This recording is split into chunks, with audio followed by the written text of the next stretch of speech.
Hey folks, the skies have stayed cloudy pretty much all day today, but the rain really tough to find over the area. A little bit of that mist from time to time, but that's about it. It's a wipers off kind of day across the area. That may change tomorrow, maybe even later tonight, but I think during the daytime tomorrow, a lot of clouds and probably a few showers moving across the region. It's the remnant moisture from Willa, which still has yet to make landfall, but once it does, that moisture will spread quickly across Mexico and into parts of South and South Central Texas, most of it to our north. While we'll see spotty showers here and maybe a period of rain, it's not going to be particularly heavy, I don't think, and then it moves out. And by Thursday, look what's back. The sunshine back in the valley after an absence of about 8-9 days. And once it comes back, it'll likely be with us each day, although I don't think it'll be a clear blue sky Thursday or Friday. We still have one more little disturbance that has to move through, and while it won't produce rain, it may be enough to produce a few clouds for Friday. But by the weekend, even those clouds are out of here, I think. Here's Future Track's projected rainfall through Thursday morning. It's not very much, as you can see, so most of the rain here should be relatively light. There could be one or two spots to pick up, maybe a half an inch or so, but most places should see less than that. It's about a 40% probability tomorrow. Then after that, we're dry for Thursday and Friday, and likely from that point on. I don't see much more rain anytime soon.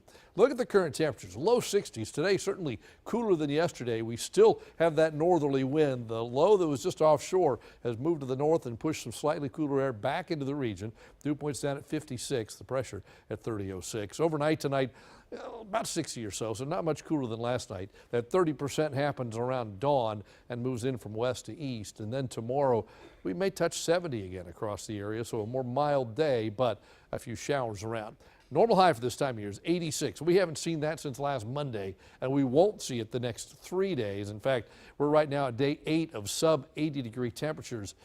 That hasn't happened very often in recorded history in the month of October. That is very, very unusual. Looking to the north, 59 in Falfurrias, Laredo's 57. San Antonio, a little warmer at 63, Victoria 64, even up in Dallas, where they've seen a little sunshine today at 71. Look at all the moisture in Texas and making its way into Texas, some of it in the watershed, prompting a flood watch in the hill country. There's Willa making its way into the coast of Mexico tonight into tomorrow. That moisture just kind of races out ahead of it. By the time you get to Thursday, it's in East Texas, and then it's out of here, and then the sun returns. And once it comes back, like I say, I think it's here to stay.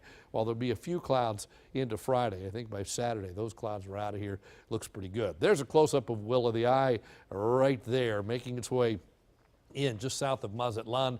It's a category 3 right now. Of the next 24 hours, it makes its way to about Monterey, and that's the end of it. These mountains just tear the bottom out of it, and there won't be much left after that. Traveling tomorrow, count on some rain in parts of Texas, especially in the hill country back into West Texas. We may see a little bit here, but the better chances to the north. Temperatures in the 60s and 50s across most of the state most of the day. 61 tonight, cloudy and cool with just some showers toward dawn. And then tomorrow, cloudy with a few showers working their way in from the west, along with that tropical moisture, high of around 71. 77 on Thursday, plenty of sun on Friday, back to 78. Over the weekend, just lots of sun, and we're back in the 80s, back close to normal with lows close to 60. Looks like a delightful weekend. That is your updated First Warn 5 forecast.